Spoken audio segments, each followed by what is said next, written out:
Hi guys, and welcome back again to the Jamie Phillips Football Chat Show. Hope everyone's doing well. This is your weekend review, guys. After a great weekend of football, lots to talk about. Obviously, some great results, but unfortunately, some poor refereeing, some poor VAR.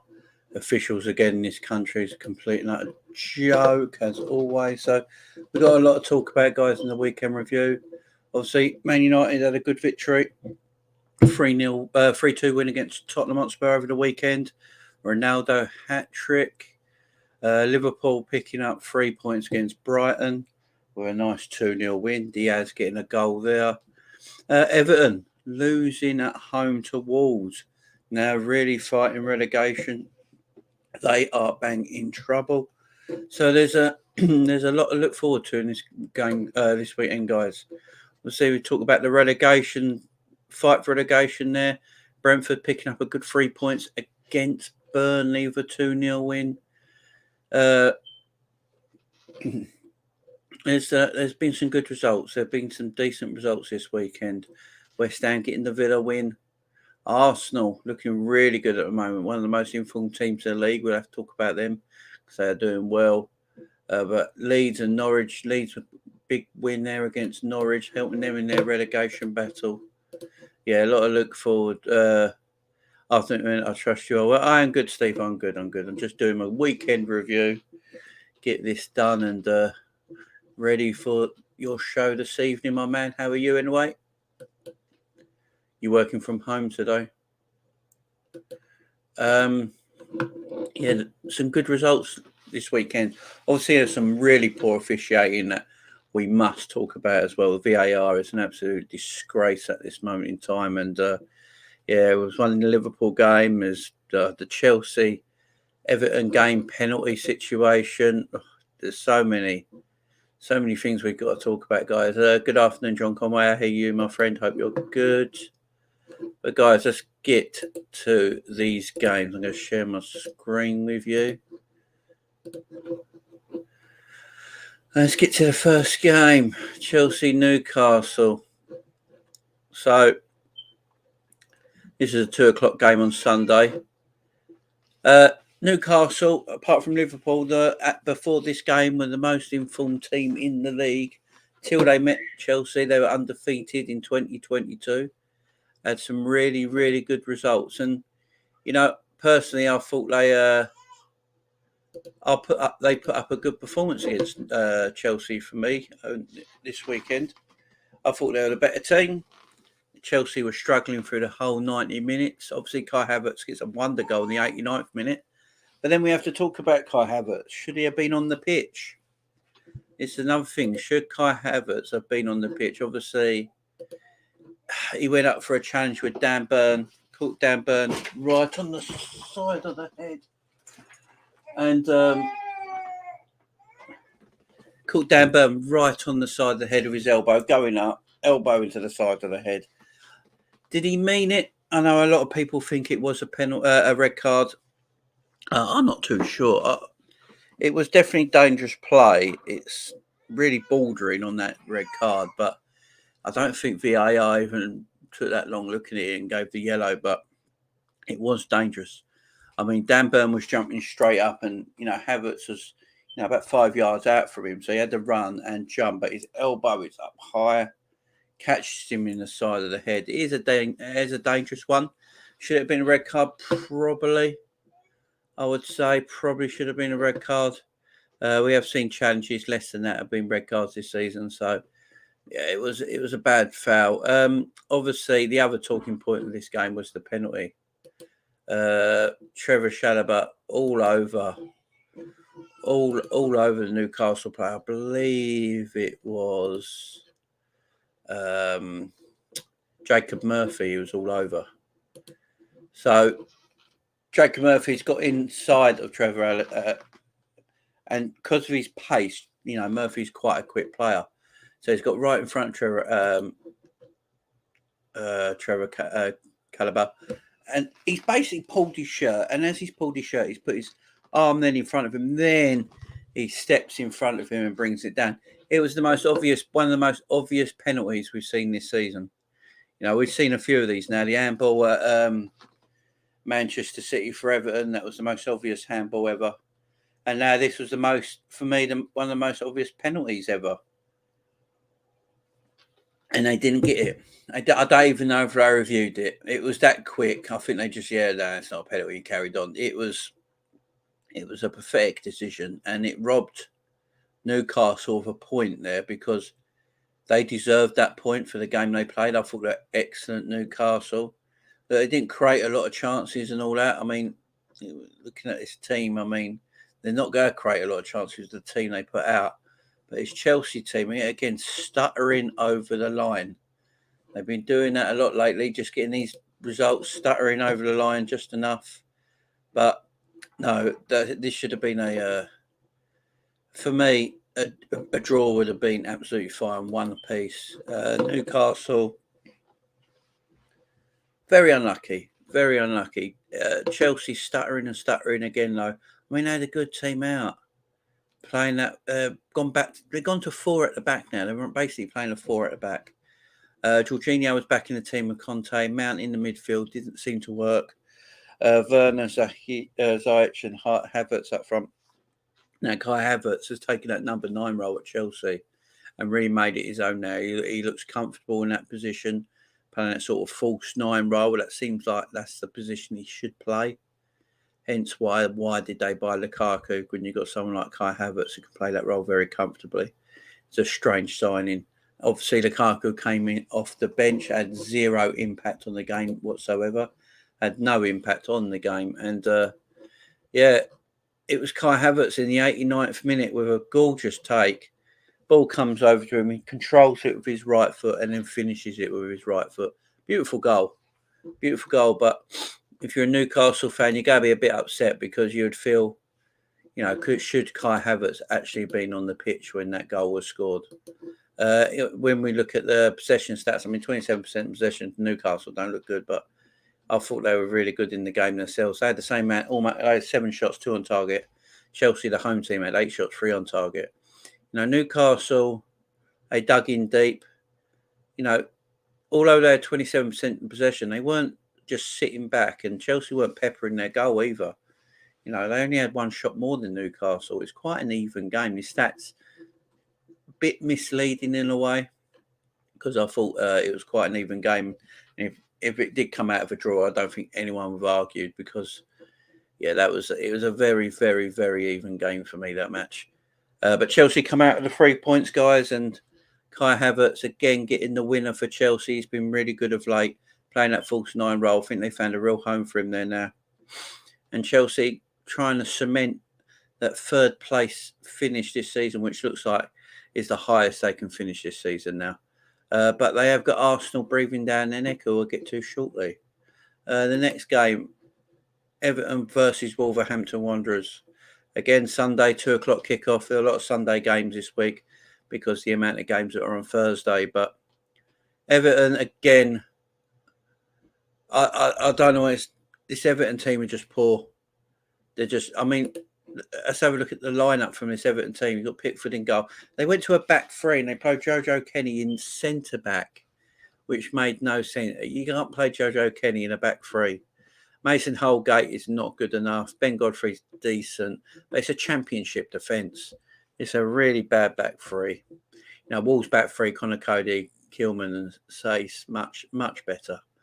That midfield doesn't strike you with a lot of confidence either. Decore, who I do like, but Donny van der Beek don't look like a Premier League footballer to me. Obviously, there's a lot of talk about Donny van der Beek when he was at Ajax coming to Man United. The managers that have been in charge of Man United, they've had 3 managers this season, so none of them have picked Donny van der Beek. It just tells you something.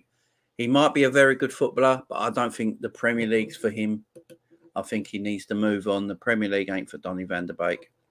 He needs to move on in the summer, probably go back abroad because I just don't see it working out for him in England. I really don't. And, he's not going to go back to Man United and get in the team again, is he? So, Seamus Coleman, he hasn't got any legs anymore. His legs are gone. He's not the player. He's not the player he once was. great servant to Everton. I think he's been there since 2006, something like that. An amazing servant for Everton Football Club. But yeah, at the moment in time, his legs that have gone. If you're playing him on one of the wing back roles, especially right wing back, I think it is right wing back he is playing. He's not going to be able to get up and down that pitch enough. He's not athletic enough now. And yeah, Everton are in deep trouble here, real bad trouble. I think only them and Arsenal have never ever been relegated from the top league, and that could be their downfall. You look at Everton's fixtures.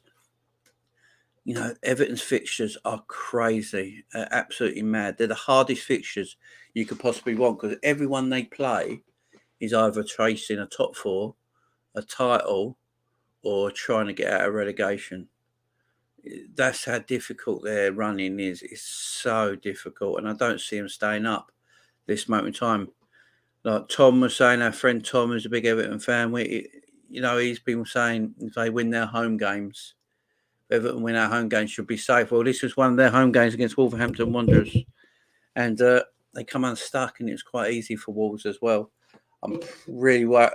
You know, if you're an Everton fan, you need to be worried now because this doesn't look good. It don't look good for Everton. And yeah, they could be gone. They really could. It's going to be tough for them to get out of this now. Really tough.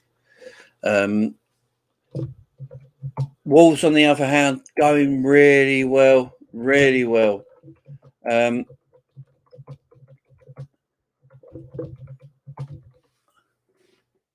think Wolves are up to, I think they're in the top 7 now in the league. I mean, they've only scored 29 goals. How they're in the top 7 of the Premier League and only scoring 29 goals is beyond me. I keep saying it. I don't think this league is that great. If you take Man City and Liverpool out of it, I think the league's pretty average. But Wolves are up there. They're up for European places. And what a job Bruno Laga's done at Wolverhampton Wanderers this season. I know a lot of people rip Wolves off this season as one of the teams that might fight relegation after Nuno left. Everyone was a bit worried about them, but no, they've gone from strength to strength. And Bruno's got them playing. You know, they're very hard to score against. And when Wolves go a goal up, especially against teams like Everton and all that, you don't see them losing that game ever, do you? So I'm pretty impressed by Wolves this season. I'm saying Bruno Lage has done an amazing job. An absolutely amazing job. And it's all about next season now for Wolves, because if Wolves can, depending who they buy in the summer, also people go work out the way Wolves play. If they can go again next summer, I'll be next season. I'll be shocked. But so far, Ruben Neves, scored a wonder goal in the week, looking amazing. Ruben Neves, João Moutinho, you don't know how long he's got left. Then Donker, they've got a really good midfield there at Wolverhampton Wanderers, and they're doing bits at the moment. And may that continue, because Wolves are looking good, and Everton are in real danger, guys. They're in real danger. I mean, there's no fight. I mean, they're the home team. They had only 38% of possession and only 7 shots at goal, where Wolves having 14. They're the home side. The players look like they're giving up. And if the players have given up, then this Everton team are gone. This Everton team are gone if them players are giving up. Because Lampard, no matter what you think of Lampard, he can't get anything out of this team if Everton aren't performing. So, yeah, they're in trouble, Everton, in a big way. Big trouble. Next game, Leeds Norwich, guys. This was a decent game of football, actually. Both teams had their chances. This could have been 4-1 Leeds. This could have been 2-2. It was a good game of football. And Norwich almost, right at the death with Peak. What's his name? There you go, Timo Pukki. Timo Pukki, right at the end of the game, could have won, got the equaliser. Very decent game of football. This very decent game, really good, decent game of football. Leeds to be thankful for the points. They've been dropping like a stone of recent weeks. Obviously, Bielsa got the sack. Jesse Marsh has come in now. I don't know if it's the right call at this moment in time to appoint Jesse Marsh, but Leeds fans that I know tell me that he's always been the chairman's next choice whenever Bielsa left or got sacked or whatever happened with Bielsa. Jesse Marsh was always the next one through the door. Apparently, they've been looking at him for a couple of years. So no matter what happened, Jesse Marsh was always going to be the next Leeds manager. Now, Jesse Marsh from his Salzburg days, especially if you're a Liverpool fan, playing Salzburg in the Champions League. And you can see, he helped mould the careers of, especially Haaland and Minamino and players like that. He helped mould their careers. And, he played decent football with Salzburg, really attacking, penetrating football. And, he's going to do that with Leeds, but he's going to be a little bit more defensive minded now. I feel what I've seen of him of late is a little bit more defensive minded. So that it might be what Leeds needs. I've always said Leeds, I think they just need a complete reset. This man-to-man marking all over the pitch, man-to-man marking for 11 players and playing that attacking football. When you haven't got the players to do that, you just go and see goal after goal after goal. So Leeds picking up these points, Brentford are picking up points. I think this just might help them in this fight for relegation. I did say that I think Leeds will pick up enough points from now till the end of the season to keep them up. And the way Everton are dropping and Burnley are dropping points again, and Brentford and Leeds are picking up points, I just might fancy them two to stay up, Kai, I hope you're good, man. I'm good. Ali in the house. Big up Joe. Saudi Salah is leaving. And go get Rafinha as his replacement. Yeah, I think that might just happen. And if Leeds go down, Rafinha will be even cheaper. Tony L. Hi, Jamie. Keep up the good work. Thank you, Tony. Thanks for coming in, my friend. How are you? How is everyone today? Hope you're all good. This is just my quick little video here. Just doing the weekend review, guys. Have a look at the games over the weekend. I'm on Statman Steve's channel later tonight. As you can see, Statman Stubbs right here. Go and subscribe to his channel. I'll be on his channel later this evening. So I'm just doing this video right now. Southampton 1, Watford 2. A result I would never have thought of.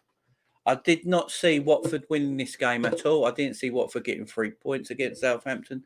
Southampton have been very good so far this season. I think they got up to 9th or 8th in the league. They were inside the top 10. Been doing really well. Hasselhoff is a very, very good coach, very good manager. The funds that Southampton got, which is nothing, always losing their best players. What he's got at that team and what he's moulded, he's done a great job for me.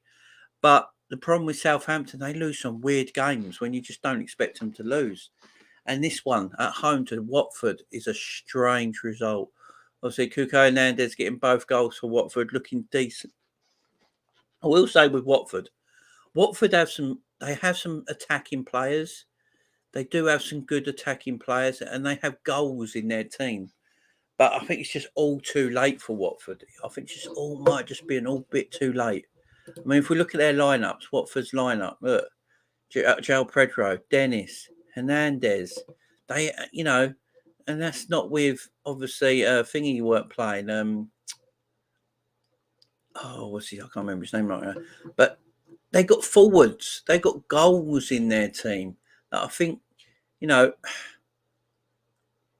their owners have caused their relegation. If you ask me, the owners of bloody work. The owners at Watford have caused Watford's relegation for me because, you look at Watford's team, it's not a bad team. They've got, as I say, got decent midfielders. They've got some decent forwards who can score goals. That they're always going to struggle to stay up. But I think if the owners at this club just employed the right manager at the right time straight away and just let the manager get on with the work. Because these players don't know when they come into work the next day if the same manager's going to be at the blooming club. I mean, it must be so...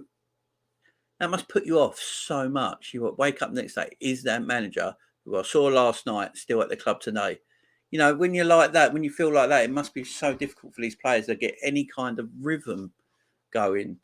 Um, Really big win this. Really big win for Watford. I just think it's come all a bit too late. I don't see him carrying on the form to get him out of this relegation scrap. But you know, it's the owners of football club. I've been saying this all weekend now, guys. You know, owners of football clubs are ruining football clubs. The owners of Everton have ruined Everton. Owners of Watford could ruin Watford. The owners of Norwich are just happy to get promoted and relegated, keep the parachute money, and then spend no money on the team. I mean, it's wrong. It's just so bad. Ali, I think if we can't agree to anything with Salah, do you think Mane and Bobby stays because we ain't got? Yeah. That's a good point, Ali. I do think if Salah leaves, Mane and Bobby sign their deals. I think you sign Bobby and Mane up, then you got Jota and Diaz, and then you buy a replacement for Salah. If that's Rafinha, that's Rafinha. And we just keep going. We go again, guys. But Luis Diaz reminds me of Mo Salah. I think Luis Diaz next season, with a pre-season under him, under Jurgen Klopp, he's already had a bit of experience in the Premier League. Next season, I think Luis Diaz is going to be deadly. Deadly, my man. I think he can, not that he will recap Mo's goals, but I think he will take a good chunk of goals in the team next season. I see Diaz scoring 20 plus goals next season, easy. Easy. I don't know about you guys. I think he's going to be special. And with a pre-season under Jurgen Klopp in the summer, God, can you imagine? He's already used to the league. He's going to be something different next season. He really is. But what Southampton got a decent team. I mean, it's not great. And what Hasselhuttl's doing with this Southampton team, I think, doesn't get enough credit. It doesn't get enough credit. As you see here, Southampton had all the possession, which you mostly would have thought. Watford played on good counter attacks. Got the 9 shots, 5 on target to 13 and 7 of Southampton's. You know, Southampton had more of the passes and touches, but you know, Watford weren't that far off in that stake. Watford played really well in the counter attack. You know, the counter attack was deadly. They played well from that. Southampton obviously getting their goal. I think it was just before half time, wasn't it? Yeah. But you know, Watford, I just think they've left it too late. I don't know about you guys, but I think Watford have left it too late. Ali, I think Rafinha comes in if Salah goes because we need a left-footed attacker on the right. Yeah, I think someone like him, and then you got Jota, Diaz, Mane, Bobby. It's not great because there's no Mo, but it's not the end of the world if you understand what I mean. I love Mo. Don't get me wrong. I want Mo to stay, but if it does go, the rumor is Mo turned down. We offered Mo Salah in December 350 grand.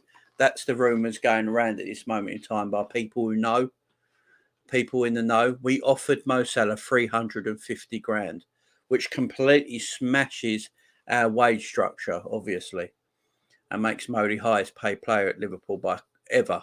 Makes him the highest paid Liverpool player of all time at 350 grand a week. But him and his agent turned it down. So they're not far off, my man. They're not far off. That's my only thing. They're only 50 grand off that 400k a week.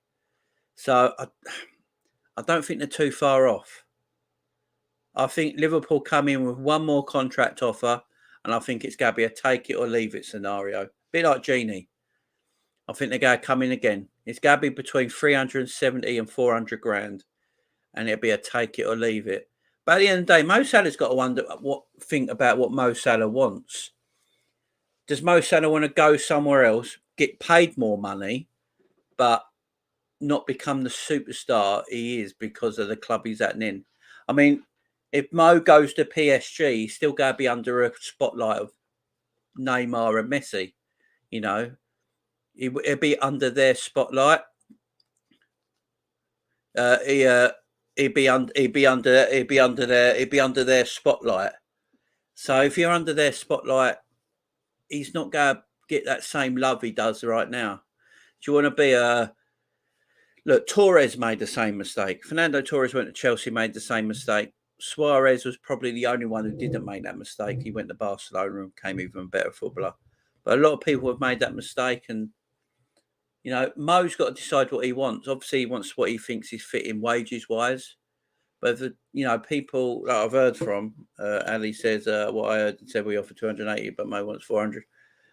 Close. Is it different to you? Yeah. Some guys in the Liverpool reporters that write for the Athletic say they know that he got offered around the 320 to the 350,000 pound mark. They said it was way over 300 grand. And the first offer was 280, like you say, Ali. The first offer was 280. Then they came again with the 300 and between 320 and 350 with bonuses. But Mo wants 400, so they're not far away. They're not too far away. I think they'll get close to it. I think it'll be a take it or leave it in the summer. I think with Mo, they'll go to the summer. In the summer, it'll be work. It's easy to do this in the summertime. There's no football. They can just, sit down with him and hash it out. I don't think it'll be too far out. But it'll be a take it or leave it contract in the summer because Liverpool won't let him leave for free. I know a lot of people have been saying, we'll just let Mo play his contract out for 18 months in and he leaves on June 2023. FSG ain't going to let that happen. They're going to want to get the most out of him. So I believe in the summer, they'll offer him a contract that's take it or leave it. And if he doesn't take it, then Liverpool will look to sell Mo Salah on in the summer. I think that's the only two scenarios going. So, because Liverpool can't have this hanging over them going into next season. Liverpool need to start next season with either Mo Salah signed his contract in the team or Mo Salah gone. Liverpool can't have Mo Salah still at Liverpool, but with no contract signed. I think we can all agree with that. Does he want to be a Genie Emre Can or a Coutinho or a legend? Get us to say exactly. This is the thing. Look at Coutinho. Look, Coutinho wanted to play for Barcelona. We all could understand it, but like Klopp said, you go there, you're just going to be another player. And here, they'll build statues of you. And it was true. And it worked that way. And I bet if you spoke to Coutinho now, deep down, he'd say he wish he never left. But does Mo want to do the same thing? Because there's only two places Mo Salah can go. Let's face it. And that's Real Madrid. It's going to pay him the money. It's Real Madrid or PSG. Yeah? It's going to be Real Madrid or PSG. At Real Madrid, he's going to be in the spotlight of Kylian Mbappe. Mbappe goes to Real Madrid like we all think he will. And Benzema. And at PSG, he's going to be in the spotlight of Messi and Neymar. And we all know what PSG is like over there. PSG is a madness. It's an utter madness. So does he want to take a little less money, but be the superstar that he is now at Liverpool? Worldwide superstar, winning, playing in every competition, competing in every competition? Or does he want to go Real Madrid and Barcelona, get more money, but be on the fringe of everything? I mean, that's up to him at the end of the day. I don't want Rafinha. His attitude ain't great. Yeah, I've heard his attitude's not great either. And I don't think Klopp will go for it. Yeah, if he's got an attitude problem, as you say, Kai, a lot of people have said he's got an attitude problem, and that's true. Klopp won't touch him. I think he'll be in the middle. It'll be in the middle of the next offer. Yeah. Talk to Coutinho and Genie, and they regret their decision. Mo, please stay. Yeah, exactly. Genie got booed yesterday, and Messi and Neymar. Yeah, I know. PSG's a madness, man. Would you want to go there? Yeah, you'll go get... Look, Mo Salah can probably go to PSG and get 600 grand a week. Yeah, that we all know that. But would you go to PSG for 600 grand a week where it's like a political nightmare and you're going to be under Messi and Neymar's shadow? Or would you rather stay at Liverpool, get paid 350 grand a week and be the absolute superstar? Because at the same time, there's no guarantee he plays every week at PSG, which is nuts. Well, at Liverpool, he's the talisman. He's the man, but he's going to get paid 350 grand. And I think that's what Mo needs to figure out really quick. All right, let's just get through the rest of these games, guys. Where was I? West Ham 2, Aston Villa 1. West Ham keep marching on. Very emotional game.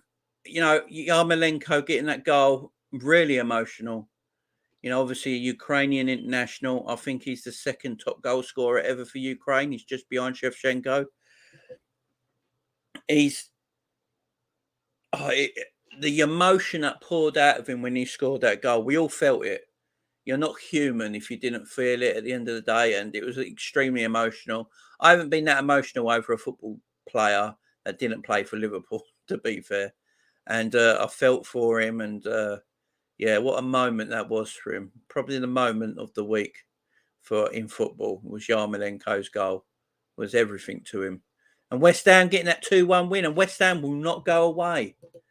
West Ham will not go away. They're if you're an Arsenal, Tottenham, and Man United fan, you'd be like, when will West Ham go away? They just keep sticking around and sticking around and sticking around. But Villa, I think they've only got 3 wins in 10 matches or something. No, it's not good from Villa at this moment in time. But Aston Villa, it's all about next season for me. Stevie's doing a decent job in the summer. He'll get rid of the players he knows aren't good enough. They'll get some new players in. He'll have a pre-season with Aston Villa as well to get him into the shape he wants them to get into. And I think Villa next season will be decent. That's when we can judge the job Stevie's doing at Villa. Right now, he's come through halfway through the season. You can't judge anything. So, good win for us, West Ham, though, keeping their top 4 chances alive. I think they went 4th for a little bit with that win as well till Arsenal played. His agent wants him to leave. Yeah, I believe he does, to get the paycheck, in my opinion. But Mo has to make his own decision. If Mo is not scoring for 10 games in a row, he's still loved at Liverpool. But if he did that at PSG, he'd get booed, yeah. And not loved, yeah. I don't think the Parisians will take that thing to Mo Salah that well. As you say, it's a poison chalice, PSG. You've got to be so careful. I wouldn't go there. If I was Salah, I'd just sign the 350 grand a week. Yes, it's not as much money as you wanted, but still, 350 grand a week is still a lot of money. It's a lot of money. And he's going to play every week for Liverpool and be an absolute superstar and play under Jurgen Klopp and all the players he loves. And he's made a home for himself at Liverpool. I don't understand why. Obviously, he doesn't want to give that up, but he wants to be paid what he thinks he's worth. But no, for me, his worth is staying at Liverpool. Last Sunday game was obviously Arsenal-Leicester. Now, this is this is our next game, obviously, on Wednesday. We got Arsenal on Wednesday that I've got to do a preview for tomorrow. But this is going to be a difficult game tomorrow because Arsenal are in good form. Look, like it or not, we all banter Arsenal. We've all liked the banter Arsenal. We always have bantered Arsenal. But they've been decent this season. They're up to 4th. They are probably favourites to finish 4th now, I would say. Everyone else in and around them, it's not as consistent as Arsenal this season. Man United are not as consistent. Tottenham are not as consistent. West Ham are not as consistent. Arsenal have just got that consistency about them. They're picking up wins all the time, picking up 3 points. This was a good game.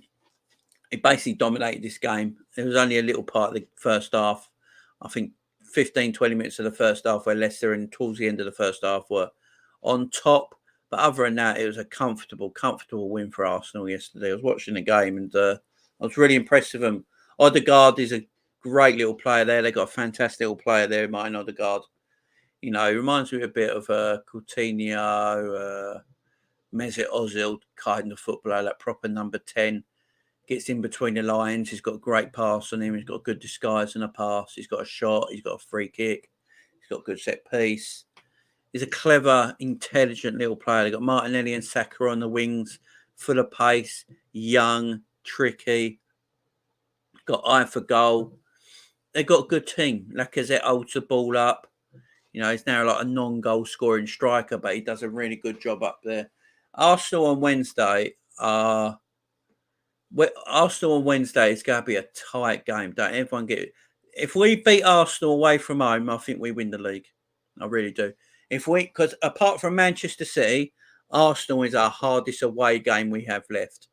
And if we beat Arsenal on Wednesday, I think this team will be so confident. I think we'll go on and win the league. I really do. Liverpool wanted Odegaard before he went to Real Madrid when he was 6. Yeah, that's true. He had a trial, didn't he? I think it was under the Brendan Rodgers. I think Brendan Rodgers might have just been his last season as Brendan Rodgers manager. Odegaard, when he was 16, had a trial at Liverpool. I remember him turning up at the training ground and everything. They had a week's trial, but I don't know what happened. Obviously, never came about, and he went back to Real Madrid, and then went from Real Madrid. He had a lot of loan spells. So, yeah, he's done, but he's really good at the moment. I think he's 23, 24 now. He's doing good stuff. Yeah, Klopp loves the guy, man. Yeah, Klopp loves all the youngsters, especially them Arsenal boys. You know, if Martinelli or Saka come up for sale and Liverpool could buy them, Klopp would be all over it, man. All over it. But yeah, this was a good result for Arsenal. Very good result. Look at the stats of the game. You know, Leicester were most of the possession, but Arsenal got their goals and basically just sat back a little bit, letting Leicester have possession of the football. So, you know, you can never always go by stats in games. But they're 21 shots, Arsenal. Leicester had 6. Leicester conceding from a corner yet again. Leicester are absolutely abysmal at set pieces, defending them. Awful, awful team.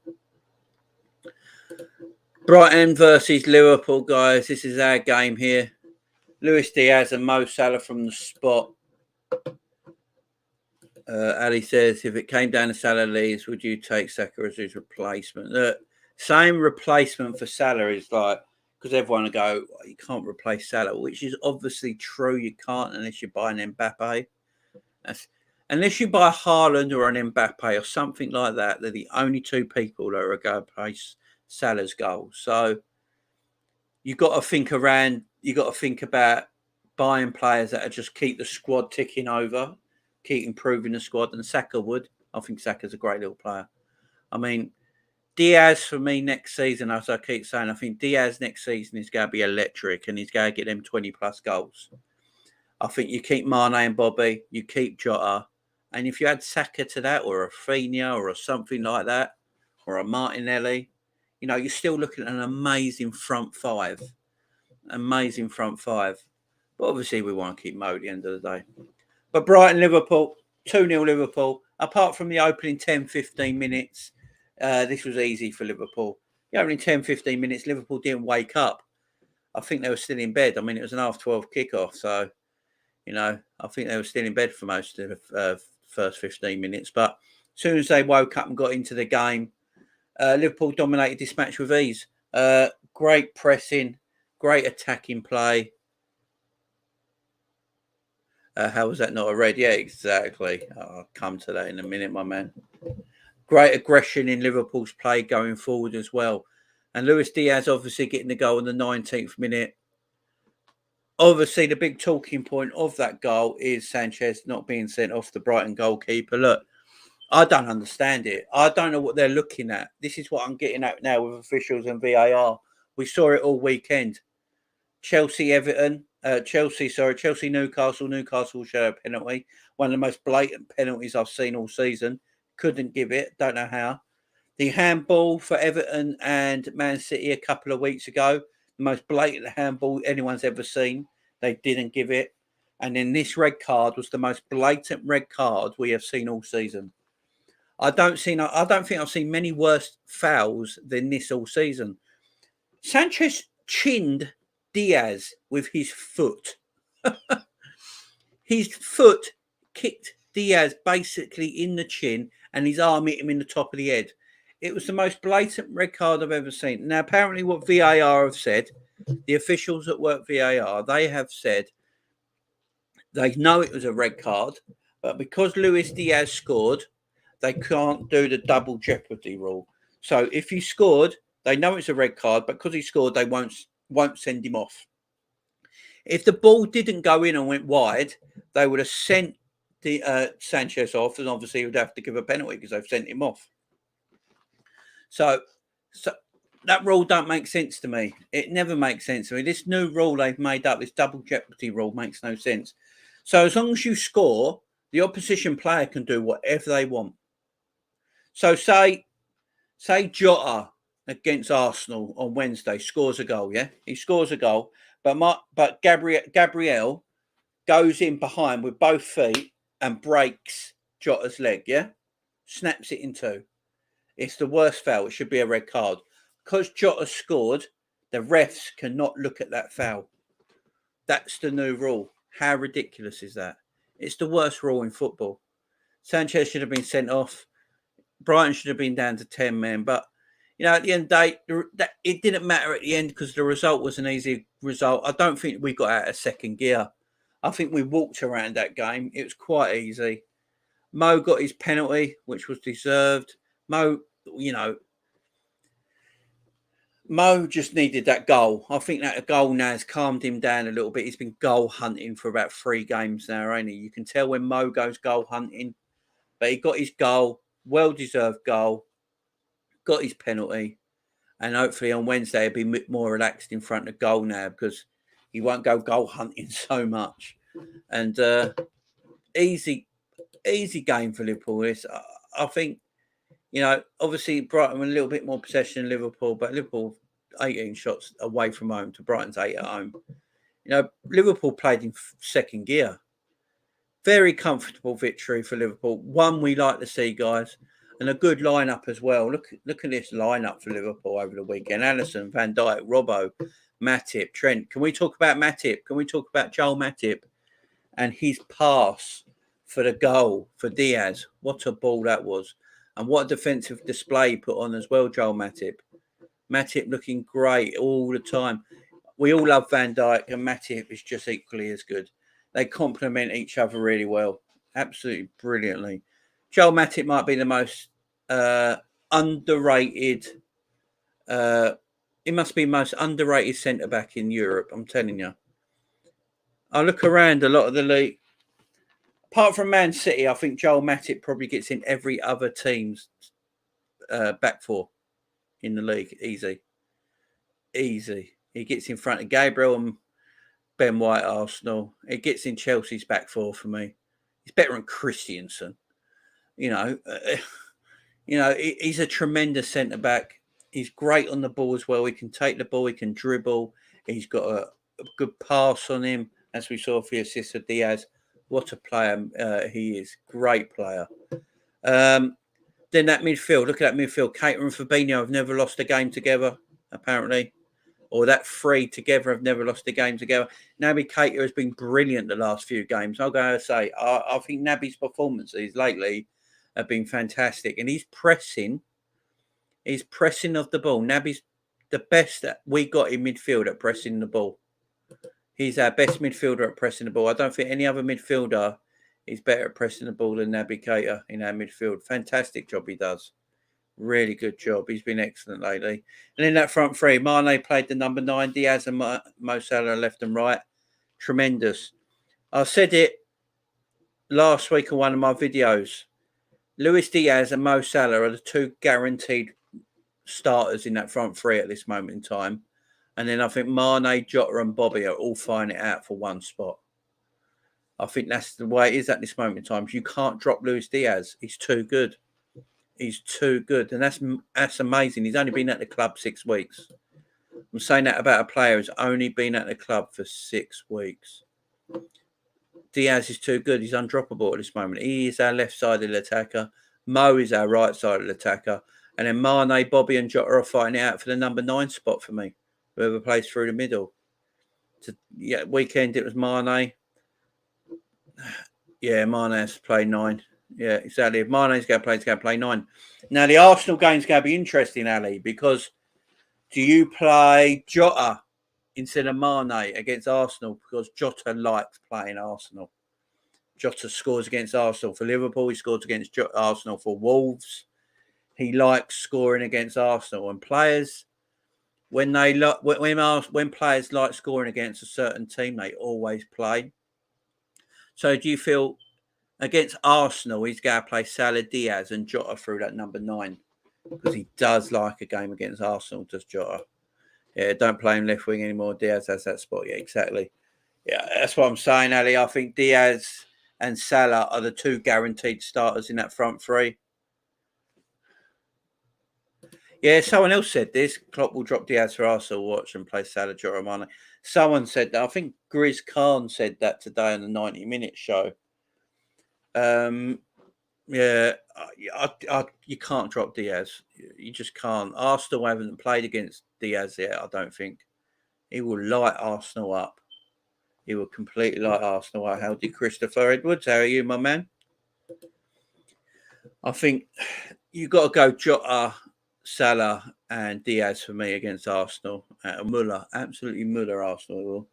Arsenal will be tricky, mate. It will be tricky. But I said earlier on, just before you came on, Chris, if we beat Arsenal on Wednesday, we'll win the league. I really do think that. So game in hand, it puts only 3 points behind. It all happens tonight. You know, if Man City don't win tonight, guys, if we beat Arsenal, we go top of the league. So it's a lot of pressure on City result tonight. And it's not an easy game away at Palace, especially on a Monday night. But yeah, look at our bench in this game as well, guys. Look at the bench. Thiago, Milner, Curtis Jones, Harvey Elliott, Bobby Firmino, Jota, Tsimikas, Gomez, Kelleher. What a bench that is. What a substitutes bench that is. Players not even there, like your Ox, your Minaminos, your Origis. You know, players left at home. That's a great bench we got there. I want Diaz against their right back, Cedric or Tomiyasu. He'll spin them. Yeah, I expect Cedric will play, and yeah, Diaz will absolutely destroy Cedric. And Noah Origi, Taki, Conte, or Ox. Yeah, that's how good that bench is. Imagine if they were in it as well.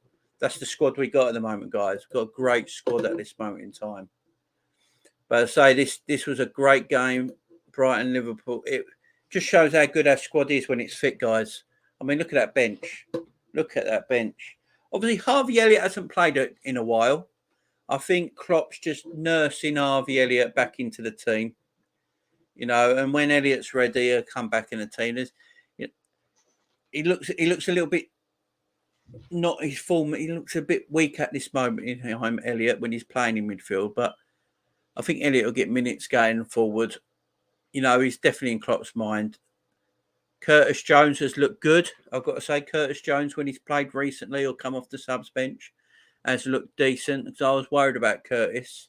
Thought he might get left behind a little bit, but he's improved as well. And obviously, you've got James Milner there. There's no better player to have on that subs bench to shore things up than young James Milner, bringing him on, doing his job. Yeah, it's because he's young, exactly. I mean, Curtis Jones, I think, is 21, 22. Harvey Elliott's 18, 19. You know, the kids at the end of the day, and they're going to get better. As you say, all kids go in and out of form all the time. It's nothing new. You just make sure you play them at the right time. You give them the right amount of minutes. And the thing is, Harvey Elliott is training with some of the best players in the world. So he's got to learn the amount Harvey Elliott is going to learn just in training alone will be incredible. And then look at that for a forward line to come off the bench. Bobby Firmino and Jota would get in most teams, and they're on the bench. I've said it again and again and again. We have the best front line in the Premier League. We possibly have the best front line in Europe. But we definitely have the best front line in the Premier League. There's no doubt about it. Look at the team players we could choose from. We've got 5 forwards we can choose from, really. You could have Jota, Mane, and Bobby Firmino in a game. You could have a Mane, Firmino, and Salah, a Diaz, a Jota, and a Mane. You can change it around so much. We have so much there, and yeah. What's this, Ali? Jamie, the news about Salah won't help him as he has to come out of social media to speak. Yeah, that's true, mate. Yeah, that's true. Yeah. Yeah, that is true. It's annoying, ain't it, that we got this Salah situation going, how well we're going in the league. And his bloody agent with them laughing emojis going on Twitter doesn't help things, does it? It just doesn't help. We're right in a title hunt. We're in the FA Cup quarter-final, which we got the weekend. Possibly getting to the FA Cup semi-final. We've got a Champions League quarter-final in a few weeks' time. You know, we've got all these competitions. We've got one cup in the bag. we've got a lot to go for, and yeah, all this shit don't help, does it? It really, really, really doesn't help. But a great victory for the Reds against Brighton. Absolute tremendous victory. And then one of the results of the weekend, Man United 3, Tottenham 2. This was I did the watch along for this, as you guys know, you were there. Maybe Salah is telling his agent to do that joke. Yeah, maybe. It is Salah's. Yeah, that is very true, Ali. You are right, my man. You are right. Man United 3, Tottenham 2. Look, this is a good game of football. Obviously, I was doing the watch along for this, as you guys know. You were joining me for it. And, you know, the first half was a decent game. I really enjoyed the first half. End-to-end football. Both defences are absolutely terrible. I mean, bad. You know, both teams can't defend. Both teams cannot defend. But Ronaldo got the hat-trick, and I think that hat-trick makes him the biggest goal scorer of all time now, taking over Lucas Bican. I think Lucas Bican was on 804 goals, 806 goals, something like that. With that hat-trick, Ronaldo went 807, is that right? I think that's correct. And it makes him the greatest goal scorer, apparently, of all time now. So, yeah, that's a heck of a record, but considering a bloke called Lucas Bican was second that no one's ever heard of, you know, and no one ever talks about him as one of the world's best. So, you know, take it all with a pinch of salt, maybe. But yeah, great goal record for Man United for Cristiano Ronaldo. That's only his second ever Man United hat trick as well, which I was shocked about. I thought he'd scored loads, but it's only his second ever Man United hat trick in both spells. I know you are depressed when we speak about Salah. All Liverpool fans are when we speak about this. Oh yeah, man, it's just a horrible thing to talk about, ain't it?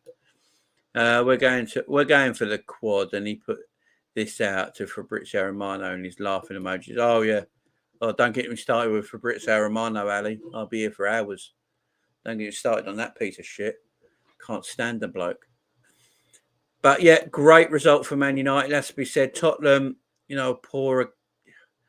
Tottenham were poor again defensively. And if we look at these lineups, I mean, look at Tottenham's back three. Christian Romero, who I think's decent. He was good for Atalanta.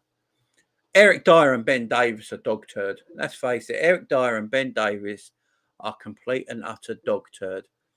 You know, that's not a good back three, is it? That's not a good back three. Lloris ain't the keeper he used to be. And then you've got a midfield. You've got wing backs like Matt Doherty and Sergio Reguilon. They're not good enough wing backs. They're not good enough. You know, if you want to play this formation, firstly, you need better centre backs and you need better wing backs because they're not good enough. Bentancur just gives the ball away all the time, and Højbjerg, you know, he passes it 5 yards sideways or backwards. He hasn't got a pass in him. And then you got the front three that are really decent. I've got to say, Kulusevski, didn't know much about him, got to admit. I know he's a youngster at Juventus, but he looks decent. I think Tottenham have only got him on loan. I don't know if there's an option to buy there for Tottenham, but he's a decent player, Kulusevski, and I think people might be looking at him in the Premier League, other Premier League teams, because he's taken to the Premier League reasonably well. It's got so much backlash, these posts about Salah, as man, it has. Certainly has. I don't think Mo would be happy about it. I can't see how Mo sits at home happy about it. He must be a bit pissed off inside. But yeah, a decent result for Man United, guys. Let's have a look at the Premier League table. So this is the Premier League table as it stands after the weekend, guys. So obviously, as we see it there, Manchester City and Liverpool play 28 games each. There's only a 3-point difference. Obviously, Man City play tonight against Crystal Palace. It's going to be a difficult game for Man. It's not an easy game. I think Palace, Selhurst Park on a Monday night under the floodlights. Their fans will get rowdy. They've got a great atmosphere at Selhurst Park. Look, it's one of the best atmospheres in the Premier League, Selhurst Park, especially a night game. It's going to be a tough game for Man City. I expect them to come out on winners, but I don't think they'll blow Crystal Palace away. I think it'll be a tight game. Palace have already gone to the Etihad this season and won, so these are the games. Man City don't usually lose to the big teams. They lose to these smaller teams sometimes. And, you just got to, I think City will win, but I think Palace will give them a game. And then Liverpool got their game in hand on Wednesday. And if they win that, we're all even on games and there's only a 3-point gap. So it's anyone's league to win. Really is. Liverpool got 73 goals this season, only conceded 20. We've only conceded 20 and we defend the way we do. We're just leaving 2 versus 2 at the back and our fullbacks going forward and playing such a high line. I think that defensive record is fantastic. I think we've only conceded 2 goals in 8 games or something like that. Spurs fans are saying Kulo is better than Diaz because he has more goals than him. Surely they're not. No, Ali, surely they're not. Surely they're not, are they? Look, Kulusevski's done well. Don't get me wrong. I think he's a good little player. He's no Diaz. You've seen how quick Diaz runs with the ball. It's ridiculous. You're not meant to be able to do that.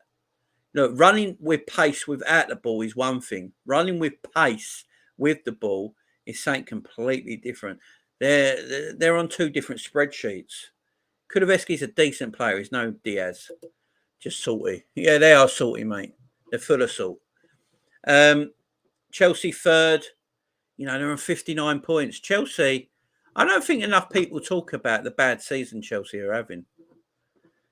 Everyone at the beginning of the season, you go back and look at everyone's predictions at the beginning of the season. They all predicted Chelsea or Man City to win the league. And Chelsea are sitting on 59 points, 7 points behind Liverpool. 7 points behind Liverpool. And they lost the cup final to Liverpool. Obviously, they're still in the Champions League and FA Cup. But I don't think... I think... Niall, how are you, my man? I hope you're good. I think Chelsea get away with it. I think Chelsea get away with how... They've underperformed in the league for me this season. They really have. You look at the money. Look at the money Chelsea has spent over 2 years.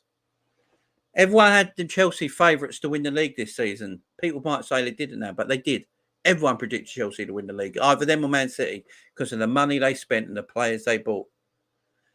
And then they're third in the league, 7 points behind Liverpool. And everyone says Liverpool don't spend enough money. Chelsea have underachieved in the league this season and it needs to be spoke about more. People don't talk about it and it does my in. Yeah, I know. Goal difference is ridiculous. I mean, it's a 7-point difference between us and Chelsea. And with that goal difference, you might as well add another point into that. So that's basically 8 points with that goal difference. It's absolutely huge. It's even better than City's. Liverpool go in this season, I wouldn't be surprised, plus 70. Would anyone be surprised if we finish a goal difference of plus 70 this season? A City draw today, pray emojis. Yeah, let's hope so. A draw would do. A draw would do. If we win that game and it's only a point difference. A draw will be fine. Man United in 5th, a point behind Arsenal, but look at the games in hand Arsenal have got. But look at the games in hand Arsenal have got. So Man United, obviously on Wednesday, will be praying for a Liverpool win because that is one of Arsenal's games in hand. I think the other 2 games in hand are Chelsea and Tottenham. So they're not the easiest games in hand Arsenal have got. It's not like they're playing Leeds, Brentford and Norwich in their games in hand.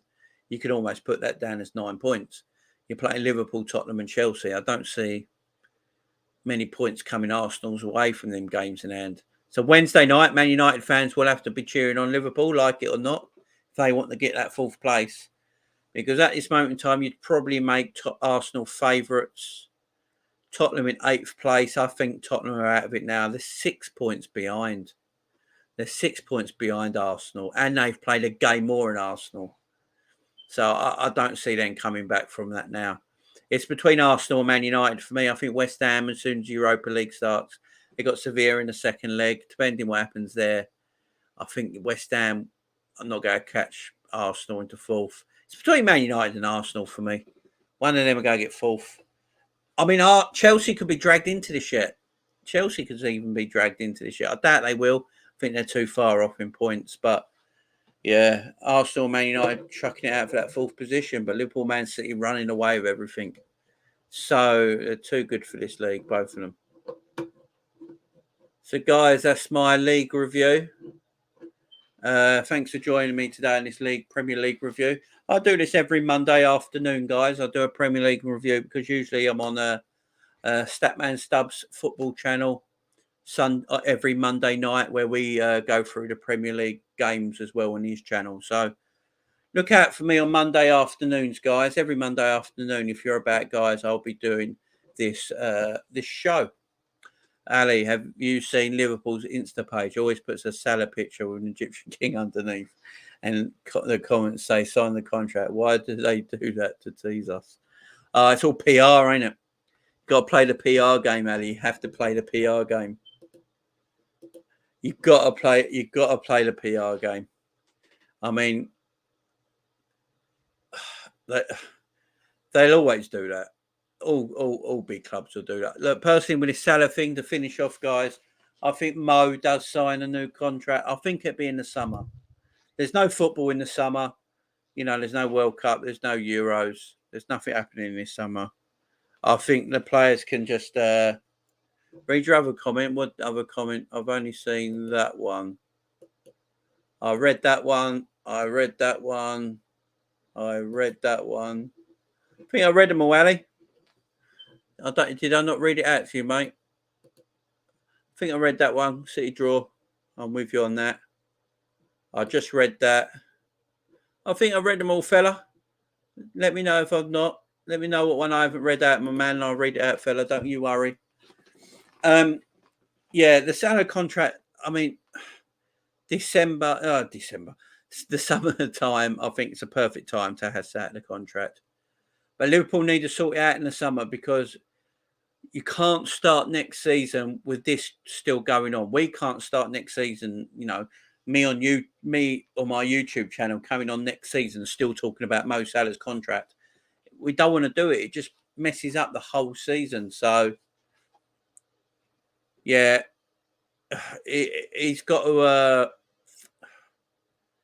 be sorted out in the summer. He either FSG give him a contract and it's either sign it or leave, basically. If he doesn't sign it, they look for a new club for Mo Salah. Simple as that. You can't have this going on into the new season. So it's either this summer, Salah signs his contract and stays, or he doesn't sign the contract and he leaves. It has to be sorted. Has to be sorted. Did you see Salah's Twitter yesterday and Insta? He said it's still in our hands for the title, wants to stay. Oh, yeah. Look, Mo wants to stay. I'm not dissing Mo Salah. This is not Mo Salah. This is all his agent. This is all Mo Salah's agent. As I said in my video the other day, his agent's a piece of shit. You know, he knows exactly what he's doing. You know, Mo wants to stay at Liverpool. I understand where Mo's coming from. He wants the right amount of money he thinks he deserves. But as I always said, you give Mo over 400 grand a week as a 30-year-old, you know, going into your 30s, it's a lot of money, right? It's a lot of money. I know Alisson and Van Dijk signed their new contracts in the summer. They got them done. But everyone will obviously be happy for Mo signing his new deal in the club. All the players won't be jealous or anything like that. It'll be fine. But give it a few months down the line and Van Dijk will go, you know what? I'm the best centre-back in the world. I could go to Real Madrid and PSG tomorrow and get 500 grand a week, easy. I'm going to knock on the door. I want Mo Salah money. If you want to keep me at this football club, I want Mo Salah money. And people will say, oh, well, Van Dijk can't go. Guys, he will. I know he's happy at this moment in time, and he'd be happy for Mo if Mo signs his deal. But Van Dijk and Alisson will both look at it and go, you know what? Mo Salah was here before us, but we didn't start winning things till Van Dijk and Alisson arrived. They're going to want the same money as Mo Salah. They will. It's just what happens in football. And if people don't think that'll happen, they're being silly because it will happen. And this is the things we've got to think about. I think the middle ground will be met. Yeah, I think it will be as well. If he doesn't agree to sell him. Yeah, exactly. We can't go into the summer with this still over us. So FSG have got to give him either a contract he can't refuse or a good contract, but Mo's like, I can't still sign that. Then FSG ain't go offer him another one. So we come to the summer, FSG are go, right, here's your contract. If you sign it, you stay. You're king of Liverpool. You get the freedom of the city. You could arguably become Liverpool's greatest ever player. You know, that's what we're talking about now. I mean, I'm not being funny here. We're talking about this. Mo Salah could arguably be Liverpool's greatest ever player if he signs that contract and goes for another 4 years at Liverpool. You know, he could be easily Liverpool's greatest ever player. We're talking about Gerrard, Kenny Dalglish settings, yeah? That's what we're talking about. Look, Gerrard's never won the Premier League and Mo has. Mo Salah is arguably Liverpool's greatest ever Premier League player. You know, a lot of Liverpool fans won't agree with that because what Stevie did. You know, we all love Stevie. Stevie never won the Premier League. Mo has. You know, so there's a lot from everything. I think middle ground will be, statue settings. Oh, he will get a statue. Look, if Mo stays for another 4 or 5 years and keeps getting the goals he gets, he's getting, like, he'll get Hall of Fame, statued, you know, things like that. You know, I don't think he'll ever catch Ian Rush's goal scoring record because Ian Rush's goal scoring record is ridiculous. I think it's something like 350, 360 goals for Liverpool. I don't think that's ever going to be caught, but Mo can get close to it. If there's anyone who's going to catch it, it's going to be Mo Salah in the next 4 years if he stays at Liverpool. So he's got a lot to go for him. He's got so much to go for him, and he's only just starting. If it came down to it, who will you give the contract? If it came down to it, who will you give the contract, Klopp or Salah? Oh, that's a horrible question, Ali. Horrible question. Klopp.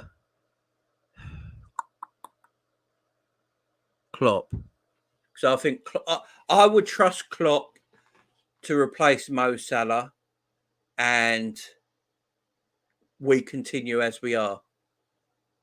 I really would. He's done it before. He's do it again.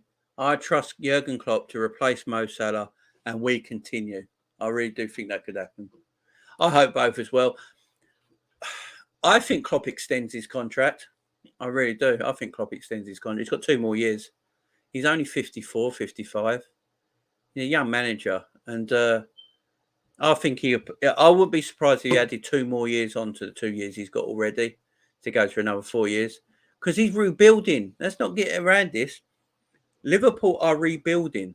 Jurgen Klopp is rebuilding this Liverpool team. Look at the youth in this Liverpool team now. Diaz is 25. Jota's 25. He's got Konate in. He's only 22. Gomez is only 24. Curtis Jones is on 21, 20. Harvey Elliott's only 18. You know, he's got players in this team that he can rebuild with and go again and go again. Does he want to leave that behind? And he looks like he absolutely loves the club.